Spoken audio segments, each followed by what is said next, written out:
Shalom sesamaku yang dikasihi Tuhan. Hari ini kita akan membaca dan mendengarkan seri Alkitab Kronologi. Selamat mendengarkan. 6 hari kemudian, Yesus membawa Petrus, Yakobus, dan Yohanes saudaranya, dan bersama-sama dengan mereka ia naik ke sebuah gunung yang tinggi. Di situ, mereka sendiri saja. Lalu Yesus berubah rupa di depan mata mereka. Wajahnya bercahaya seperti matahari, dan pakaiannya menjadi putih bersinar seperti terang. Maka nampak kepada mereka, Musa dan Elia sedang berbicara dengan dia. Kata Petrus kepada Yesus, Tuhan, betapa bahagianya kami berada di tempat ini. Jika Engkau mau, biarlah aku dirikan di sini 3 kemah. Satu untuk Engkau, satu untuk Musa, dan satu untuk Elia. Dan tiba-tiba sedang ia berkata-kata, turunlah awan yang terang menaungi mereka. Dan dari dalam awan itu terdengar suara yang berkata, Inilah anak yang kukasihi, kepadanya lah aku berkenan. Dengarkanlah dia. Mendengar itu, tersungkurlah murid-muridnya, dan mereka sangat ketakutan. Lalu Yesus datang kepada mereka dan menyentuh mereka sambil berkata, Berdirilah, jangan takut. Dan ketika mereka mengangkat kepala, mereka tidak melihat seorang pun kecuali Yesus seorang diri. Pada waktu mereka turun dari gunung itu, Yesus berpesan kepada mereka, Jangan kamu ceritakan penglihatan itu kepada seorang pun, sebelum Anak Manusia dibangkitkan dari antara orang mati. Lalu murid-muridnya bertanya kepadanya, Kalau demikian, mengapa ahli-ahli Taurat berkata bahwa Elia harus datang dahulu? Jawab Yesus, Memang, Elia akan datang dan memulihkan segala sesuatu. Dan aku berkata kepadamu, Elia sudah datang. Tetapi orang tidak mengenal dia dan memperlakukannya menurut kehendak mereka. Demikian juga Anak Manusia akan menderita oleh mereka. Pada waktu itu mengertilah murid-murid Yesus bahwa ia berbicara tentang Yohanes Pembaptis. Ketika Yesus dan murid-muridnya kembali kepada orang banyak itu, datanglah seorang mendapatkan Yesus dan menyembah. Katanya, Tuhan, kasihanilah anakku. Ia sakit ayan dan sangat menderita. Ia sering jatuh ke dalam api dan juga sering ke dalam air. Aku sudah membawanya kepada murid-murid-mu, tetapi mereka tidak dapat menyembuhkannya. Maka kata Yesus, Hai kamu angkatan yang tidak percaya dan yang sesat. Berapa lama lagi aku harus tinggal di antara kamu? Berapa lama lagi aku harus sabar terhadap kamu? Bawalah anak itu kemari. Dengan keras Yesus menegur dia, lalu keluarlah setan itu daripadanya, dan anak itu pun sembuh seketika itu juga. Kemudian murid-murid Yesus datang, dan ketika mereka sendirian dengan dia, bertanyalah mereka, Mengapa kami tidak dapat mengusir setan itu? Ia berkata kepada mereka, Karena kamu kurang percaya. Sebab aku berkata kepadamu, sesungguhnya sekiranya kamu mempunyai iman sebesar biji sesawi saja, kamu dapat berkata kepada gunung ini, pindah dari tempat ini ke sana, maka gunung ini akan pindah, dan takkan ada yang mustahil bagimu. Jenis ini tidak dapat diusir kecuali dengan berdoa dan berpuasa. pada waktu Yesus dan murid-muridnya bersama-sama di Galilea, ia berkata kepada mereka, Anak Manusia akan diserahkan ke dalam tangan manusia, dan mereka akan membunuh dia. Dan pada hari ketiga, ia akan dibangkitkan. Maka hati murid-muridnya itu pun sedih sekali. Ketika Yesus dan murid-muridnya tiba di Kapernaum, datanglah pemungut bea bait Allah kepada Petrus dan berkata, Apakah gurumu tidak membayar bea 2 dirham itu? Jawabnya, Memang membayar. dan ketika Petrus masuk rumah, Yesus mendahuluinya dengan pertanyaan, Apakah pendapatmu, Simon? Dari siapakah raja-raja dunia ini memungut bea dan pajak? Dari rakyatnya atau dari orang asing? Jawab Petrus. Dari orang asing. Maka kata Yesus kepadanya, Jadi, bebaslah rakyatnya. Tetapi, supaya jangan kita menjadi batu sandungan bagi mereka, pergilah memancing ke danau. Dan ikan pertama yang kau pancing, tangkaplah dan bukalah mulutnya. maka engkau akan menemukan mata uang 4 dirham di dalamnya. Ambillah itu, dan bayarkanlah kepada mereka, bagiku dan bagimu juga.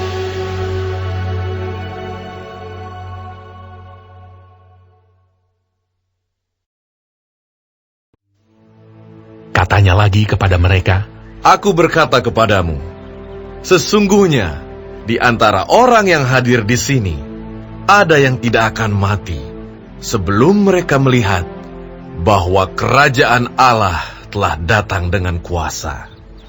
6 hari kemudian, Yesus membawa Petrus, Yakobus, dan Yohanes, dan bersama-sama dengan mereka, ia naik ke sebuah gunung yang tinggi. Di situ mereka sendirian saja. Lalu Yesus berubah rupa di depan mata mereka, dan pakaiannya sangat putih berkilat-kilat. Tidak ada seorang pun di dunia ini yang dapat mengelantang pakaian seperti itu. Maka nampaklah kepada mereka Elia bersama dengan Musa. Keduanya sedang berbicara dengan Yesus. Kata Petrus kepada Yesus, Rabi, betapa bahagianya kami berada di tempat ini. Baiklah kami dirikan sekarang 3 kemah. 1 untuk engkau, 1 untuk Musa, dan 1 untuk Elia. Ia berkata demikian, sebab tidak tahu apa yang harus dikatakannya, karena mereka sangat ketakutan. Maka datanglah awan menaungi mereka, dan dari dalam awan itu terdengar suara, Inilah anak yang kukasihi, dengarkanlah dia. Dan sekonyong-konyong waktu mereka memandang sekeliling mereka, mereka tidak melihat seorang pun lagi bersama mereka, kecuali Yesus seorang diri. Pada waktu mereka turun dari gunung itu, Yesus berpesan kepada mereka supaya mereka jangan menceritakan kepada seorang pun apa yang telah mereka lihat itu, sebelum Anak Manusia bangkit dari antara orang mati. Mereka memegang pesan tadi sambil mempersoalkan di antara mereka apa yang dimaksud dengan bangkit dari antara orang mati. Lalu mereka bertanya kepadanya, Mengapa ahli-ahli Taurat berkata bahwa Elia harus datang dahulu? Jawab Yesus, Memang, Elia akan datang dahulu dan memulihkan segala sesuatu. Hanya, bagaimanakah dengan yang ada tertulis mengenai Anak Manusia, bahwa ia akan banyak menderita dan akan dihinakan? Tetapi aku berkata kepadamu, memang Elia sudah datang, dan orang memperlakukan dia menurut kehendak mereka, sesuai dengan yang ada tertulis tentang dia. Ketika Yesus, Petrus, Yakobus, dan Yohanes kembali pada murid-murid lain, mereka melihat orang banyak mengerumuni murid-murid itu, dan beberapa ahli Taurat sedang mempersoalkan sesuatu dengan mereka. Pada waktu orang banyak itu melihat Yesus, tercenganglah mereka semua dan bergegas menyambut dia.